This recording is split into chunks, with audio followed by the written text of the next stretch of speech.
నమస్తే. ఎలా ఉన్నారు? అందరూ బాగుండాలి, అందరిలో నేను ఉండాలని కోరుకుంటూ నేను మీ దేవిని. ఇక్కడొచ్చి నేను పిండి రుబ్బుకుంటున్నానండి. అంటే ఏంది గ్రైండర్లు, మిక్సీలు అక్కడ బయట పోయి రుబ్బుకోవడము ఇవన్నీ అందరూ చేసేదే కదా, రోట్లో రుబ్బేదిగా చూపించాలనుకుంటారేమో. అట్లేం కాదండి. అంటే మేము రోలు కావాలి, ఇంట్లో ఉంటే మంచిది, లక్ష్మీకరము, ఆ పార్వతీ పరమేశ్వరులు, లక్ష్మీనారాయణలు మన ఇంట్లో ఉన్నట్టేని అంటారు కదా, అట్లనే ఉద్దేశంతో మాకు తెచ్చుకున్నాం అనమాట. నేను ఇంట్లో మాకు మామూలుగా అందరూ ఇండ్లు కట్టుకునేటప్పుడు లోపల ఇంట్లోనే మధ్యలో వేసి పెట్టుకునేస్తారనమాట రోల్ని. హాల్లో అట్లా పెట్టుకుంటారు, కొత్తది కొనుక్కుంటారు. కానీ నేను నా పెళ్ళైనాక మాకు ఇంట్లో రోల్ లేదనమాట. ఊర్లో అయితే ఉంది, విలేజ్లో, ఇక్కడ లేదు. సరే ఉంటే మంచిది కదా అని చెప్పని 2 నెలల ముందు అయితే తెచ్చుకున్నామండి. తేంగానే మేము ఫస్ట్ 2 సార్లు రుబ్బేసి వాడేసి మళ్ళా మనము వంటకు వాడుకునేయచ్చు అనుకునేది కాదండి. ఒక 2 సార్లు కాదు, 4-5 సార్లు అయినా, 6-7 సార్లు అయినా మనము రుబ్బి కడిగి బయట పోసేసిన తర్వాత మళ్ళీ ఒకసారి అయితే చెక్ చేసుకోవాలన్నమాట. మనము ఒట్టి అంటే తెల్ల బియ్యము, ఎండు బియ్యం అయినా సరే రుబ్బుకొని మనమైతే ఫస్ట్ వాటర్ ప్లేట్లోకి పోసుకొని కొంచెం అట్ట నేమినట్టుగా నీళ్లు వంచేసినాక ఆ విధంగా మనం చూసినామంటే ప్లేట్లోకి ఇసుక వస్తుందా లేదని సన్న ఇసుక తెలుస్తుంది అన్నమాట.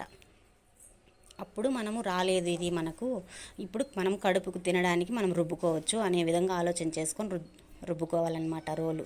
అట్లని చెప్పి నేను 2 నెలలుగా మేము అయితే పిల్లల దగ్గర, వాళ్ళైతే స్పీడ్గా అటు ఇటు రుబ్బేస్తే కొంచెం గరుకుదనం పోయి బాగుంటుంది కదా అనేసి ఉద్దేశంతో పిల్లలకి ఇచ్చానమాట. వాళ్ళు రుబ్బేస్తూ వచ్చారు. ఆ నీళ్ళంతా కడిగి చెట్లకు పోసేసేదాన్ని, బియ్యం వేసి రుబ్బేసి. ఆ విధంగా తెల్లారైతే ఫస్ట్ ఒక గ్లాస్ వేసి రుబ్బేసి చెట్లకు పోసేసానమాట. నీట్గా ఉంది. ఇప్పుడైతే మనం కడుపుకు తినడానికి వాడుకొని రుబ్బుకోవచ్చు అని. ఇది కొత్త రోల్ అనమాట, అందుకు ఫస్ట్ వీడియో పెడుతున్నానండి. ఇంకైతే ఈరోజు ఒకే రోజు ఇడ్లీకి అయితే 3 గ్లాసులు పచ్చి బియ్యము, 3 గ్లాసులు ఉప్పుడు బియ్యము, 1 గ్లాసు ఉద్దిపప్పు, కొన్ని మెంతులు, అంటే ఒక 50 గ్రాములు మెంతులు వేసానులేండి. అది ఇడ్లీకి దోసకని వేసుకున్నాను, నానబెట్టుకున్నాను. తర్వాత పెసరట్టు కొనేసి ఒక గ్లాస్, స్టీల్ గ్లాసు 1/4 కేజీ అనమాట పెసరపప్పు, స్టోర్ బియ్యము ఒక 3-4 గ్లాసులు వేసుకున్నానండి. మెంతులు కొన్ని వేసుకున్నాను పెసరట్టు కోసమని. రోజు పిల్లలకు టిఫను ఎలా ఏం పెట్టాలా ఏమి అని అనుకుంటూ ఉప్మాలు తిననంటారు. ఇంకా ఎట్లా ప్రతిరోజు పొంగలి, చట్నీ ఇవేనే రొటీన్ మామూలుగా మీకు తెలిసిందే కాబట్టి, సరే ఇంకా ఇట్లా చేద్దాము, వాళ్ళు ఇడ్లీ దోశ అయితేనే బాగా తింటున్నారని చెప్పి కారము చట్నీలు ఇట్లా చేసుకోవచ్చు సాంబార్ అనే ఉద్దేశంతో ఈ విధంగా అయితే రుబ్బుకుందామని ఈరోజు నానబెట్టుకున్నానండి. బాగా తెల్లారి నానబెట్టేశాను.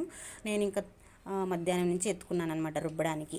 ఫస్ట్ అయితే రుబ్బి పోసేసాను కదా 1 గ్లాస్ బియ్యము, ఎండు బియ్యం అయితే. తర్వాత ఇదే ఫస్ట్ టైం కడుపుకి తినడానికి మేము రుబ్బుకుంటున్నది ఈ రోజు నుంచి స్టార్ట్ చేశాను అనమాట, దండం పెట్టుకొని బాగుండాలని.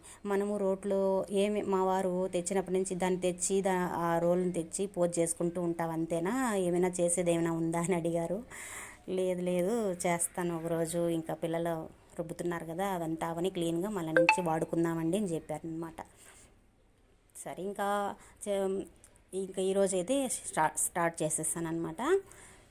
సరే ఇంకా ఇది ఎందుకు చెప్పాల్సి వచ్చిందంటే, చాలామంది వెంటనే 2-3 సార్లు వేసేసి రుబ్బేసుకుంటారు. అందుకు చెప్తున్నాను అనమాట.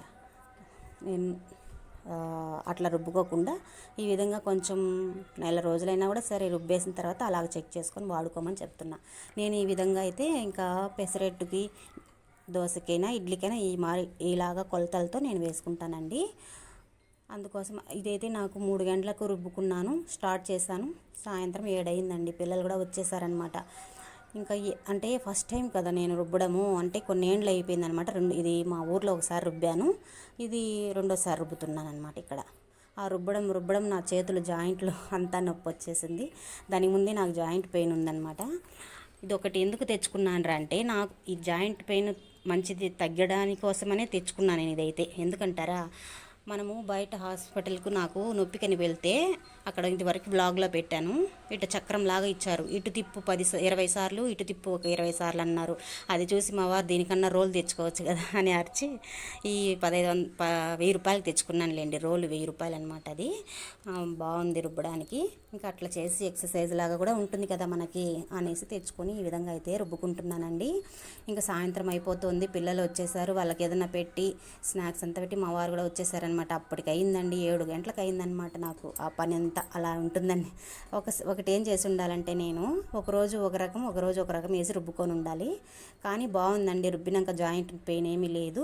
మంచి ఎక్సర్సైజ్ అనమాట, బాగుంటుంది. రోట్లో రుబ్బి చేసుకొని తింటే చాలా హెల్తీ కూడా. నిజమే కదండి.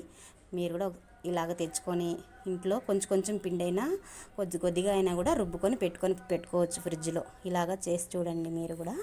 నేనైతే ఇలాగ చేసుకుంటున్నాను. అంటే మేము జాబ్ పోయే వాళ్ళకి అట్లా అనుకుంటారేమో, ఇంట్లో ఉన్న హౌస్ వైఫ్ వాళ్ళకని చెప్తున్నానండి. ఇంకా దానికోసం అయితే జిమ్ములకు ఎక్సర్సైజులకు అన్నీ పోతున్నాం కదా మనం ఇప్పుడు. అలా పోకుండా ఇంట్లోనే ఇవే చేసుకుంటే సరిపోతుంది. ఇంకా మా పిల్లలైతే హోంవర్క్లు రాసేదానికి స్టార్ట్ చేశారు. వాళ్ళకి స్నాక్స్ పెట్టేసాను, తినేశారు. ఇంకా అదైతే హోంవర్క్లన్నీ చేసుకుని నా పని అయితే ఇట్లా అయిందనమాట. ఇంకా మరుసటి రోజు పెసరట్టు కోసమని పల్లీల చట్నీ చేశానండి. ఫస్ట్ సోడా ఉప్పు కొద్దిగా వేసి బాగా కలిపేసుకున్నాను నీళ్ళుగా. తర్వాత అయితే దోశ వేస్తే చాలా బాగా వచ్చిందండి పెసరట్టు అయితే. ఈ విధంగా అయిందనమాట నిన్నటి రొటీన్ మాకు.